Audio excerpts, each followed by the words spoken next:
So, what are you doing this weekend? So Friday I'm having a tall latte with my tall friends, and Saturday I'm going bowling with my bowl cut friends, and on Sunday I'm doing a group blind date with my blind friends. Do you remember any of their names? Well, I'll have you know that one of them's called Cereal Box. Personally, I've never been the kind of guy who has that many friends. Most of the time, I mainly had one best friend, and in high school, that friend was Mike. I actually called Mike pretty recently. It went something like this. Boop. Yeah, this is Mike. Hey man, it's Joel from high school. My dude! My dude! My dude! Basically, he's my dude. However, right after that, Mike told me something that made the call take a bit of a sad twist. My dude. Part 1. School life. You see, when I was 15 years old, I enrolled in a high school with a particular focus in music in Sweden, where I'm from. I met Mike on the first day, and we immediately became friends. We had a few basic things in common. For example, we were both introverted and about the same height. However, Mike had some things I definitely didn't have. He was athletic,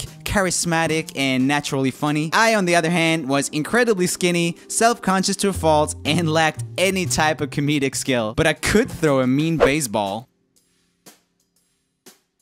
You suck!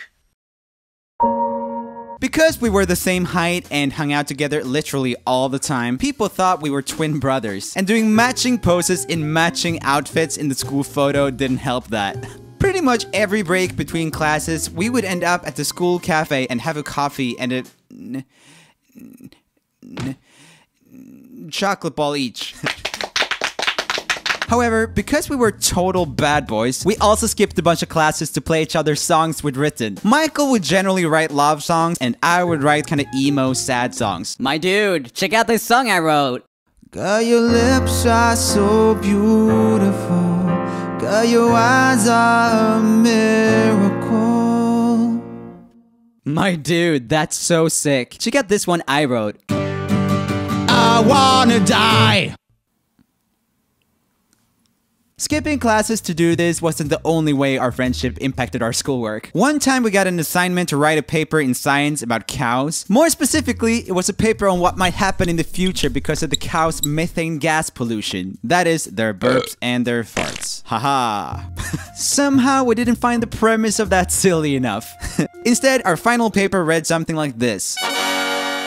It was early June. The cows at Lingonberry Farm were just being cows, doing cow things. Then, they heard a loud engine in the distance. It was the crazy scientist, Mangrosso Buttwipe, flying his biplane. When he was above the farm, a number of containers opened up, releasing a liquid that rained down on the cows. Instantly, the cows developed incredibly high IQs and devised a plan to switch the places of humans and cows worldwide. This was all part of Mangrosso Buttwipe's plan. So, as you may have noticed, there wasn't a lot of substance when it came to knowledge about cows, and also a very unfunny random equals funny brand of comedy going on. From what I remember, I think this story ended up being about a man in a top hat stuck in the middle of an ocean talking to a piece of sentient cheese. It's so unfunny. We handed in this paper and we got the lowest possible Swedish grade called IG, which stands for not approved. Our teacher even wrote letters to our parents about our bad behavior. Maybe we should have written an emo love song about cows instead. Anyway, Mike and I got super close during this time, and I even joined his family for their vacation to Croatia. There's a lot of crazy stories from that trip. I might tell them another time. Part of why people thought Mike was so funny was that he was great at impressions. He would do voices from famous TV shows and have people rolling. My dude. My dude. My dude. My dude. My dude. Me trying to emulate him doing that, since I had no comedy skills, was the start of what led me to do my One Guy X Voices videos. So I kinda stole his idea and made hella money out of it. My dude. Not really though, because the record labels claim all the videos. Part 2. The band. Remember how I told you that Mike and I used to write songs? Well, in order to give them justice, we started a band with some friends. We were called Wrong Direction. I know at this point many of you will draw the parallel to One Direction, but unlike them, we were 5 guys who made pop music. This is a song that Mike wrote and sang on. You can hear how freaking good he is at singing and songwriting already, even though he was only 15. If you could be here, if I could feel your heart. Here's a picture of our band during the first year of high school. Note how we're outside in t-shirts even though there's snow. Our noses were red from the cold, and that's why we made this picture black and white. So here you can see me, and I played drums. This is Jacob, who sang on most songs, Emil, who played guitar, Zachary, who played bass, and this weirdo here is Mike. Mike understandably never liked this picture because he looks like a total moron in it, but I decided to put it up on our MySpace page anyway because I liked how I looked in it. In the end, Wrong Direction never really took off, and we broke it up after high school. I met new friends and lost touch with everyone, including Mike.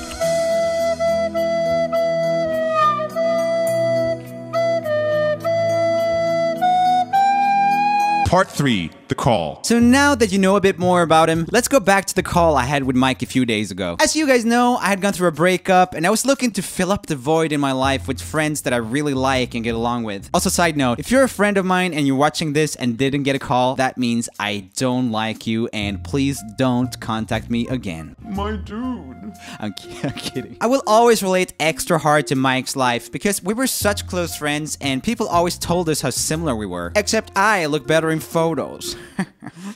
I feel like anything that has happened to Mike could just as well have happened to me. He could have been the YouTuber talking to you guys right now, but instead you guys get me. Congratulations. Anyway, on the phone call I asked Mike if he could send over some new songs he'd written, and this was when I got a bit blown away. He told me that after we lost touch, he's had 2 kids, and the kids always come first. Greedy little brats needing food and clothes and whatever.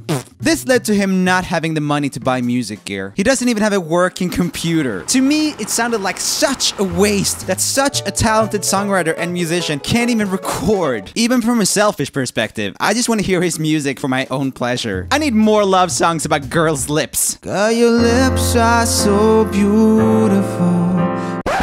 Don't judge me. If I was in a situation where I couldn't record music, I would hate it. So I decided to surprise him with a studio. People think you need a massive studio to record high quality music, but in reality, many of the biggest hits are recorded on small setups. For example, the microphone I'm buying from Mike, the same kind I'm talking into right now, is relatively inexpensive, but it's used by massive artists like Fred Chicken, 21 Pockets, and Drove Slow. So I put that microphone together with a sound card and a laptop, and I headed over to Mike's house. Part 4, the surprise. It was really great to see Mike again. It's been so long, but I felt like no time had gone by at all. I haven't tuned this for years.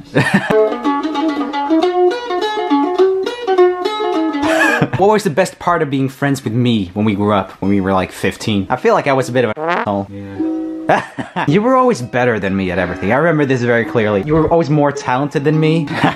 However, I was thrown out of the illusion that no time had gone by since high school when I met his 2 adorable kids. Look at you being a good dad, pushing your kids in the swings. It's weird seeing Mike have kids because in high school he was the really irresponsible dude who wouldn't even care about homework or whatever. And now he's basically in charge of 2 human children who are just as crazy as he ever was. They're exactly the same with music and comedy too. Do they know English, your kids? They know the first lyrics in Run to the Hills.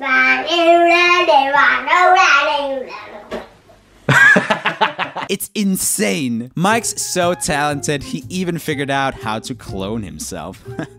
You get it? It's a joke. It blows my mind that someone my own age can have kids that are like real people with personalities, but tiny. It put into perspective how people can make different but equally valid life choices. While I've spent the last 5 years making YouTube videos, Mike has gotten a stable job and has 2 kids. Like, he's an actual dad. I could have been an actual dad right now, with kids that call me dad. That's so freaking weird to me. Vad tycker du om pappa? Är han den bästa pappan som finns? Ja, han kan till och med trolla. Kan han trolla? Här måste jag se. Kan du trolla? Ja, jag kan trolla. Jag kan trolla bort is. After playing with Mike's kids for a little bit, we were hanging out by ourselves, and it was time for the surprise.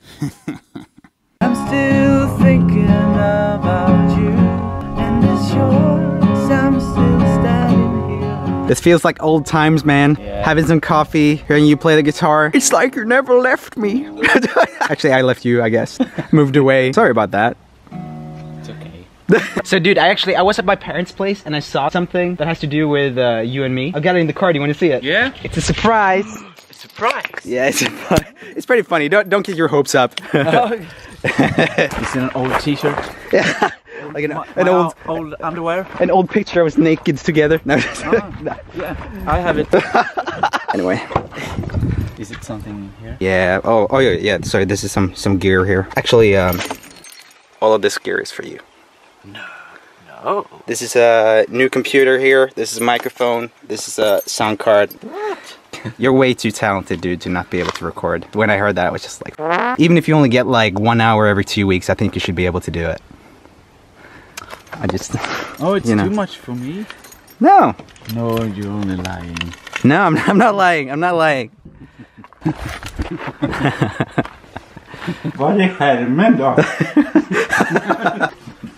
I had never buy this for myself. I would never do it. You crazy. I just want to hear your music. It's totally selfish. I just want to hear what you'll make with it. You're so selfish. Mike's not an over-the-top person, but him giggling like that is hilarious to me. I knew he was very happy from just that. To motivate him, I've told him to record something in the coming 2 months, or else I'm taking it all away and I'm never talking to him again. I'll play you guys the song here on the channel when he's done. Only if it's good though. Like, if it sucks, I'll pretend this never happened. No pressure, Mike. It was a lot of fun to be able to help a friend out like this. If I'm gonna be cheesy, and I am gonna be cheesy, perhaps you guys watching can help one of your friends out with something today, just by doing something extra nice or being an extra supportive friend. It definitely doesn't have to cost money, and doing it will make both you and the friend feel great.